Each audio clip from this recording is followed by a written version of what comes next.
কথায় আছে ঘরের শত্রু বিভীষণ। এবার ইসরায়েলের জন্য শব্দটা যেন হাড়ে হাড়ে সত্যি হয়ে ধরা দিল। নিজেরাই নিজের শত্রু হয়ে উঠল ইসরায়েলি বসতি স্থাপনকারীরা। গেল সোমবার ইসরায়েলি সেনাদের ছাউনিতে আগুন লাগিয়ে দিল এই ইহুদি বসতকারীরা। ছাউনিটিতে ছিল দামি নিরাপত্তা যন্ত্রপাতি, সব পুড়ে ছাই।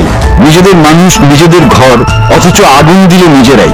ইসরায়েলের নিরাপত্তা বাহিনী বলছে এ কেবল ন্যাক্কারজনক নয়, এটা ইসরায়েলের নিরাপত্তার জন্য সরাসরি হুমকি। ঘটনার শুরু গত বুধবার। পশ্চিম তীরের কাফর মালিক এলাকায় কৃষি জমিতে হামলা চালায় ইহুদি বসতকারীরা। জমিতে কর্মরত ফিলিস্তিনি কৃষকদের তাড়িয়ে দিতে গেলে সেখানেই আসে ইসরায়েলি সেনারা। ইহুদিদের শান্ত করতে গিয়ে সেনারাও রেহাই পায়নি, দাঙ্গা বাঁধিয়ে দেয় বসতকারীরা।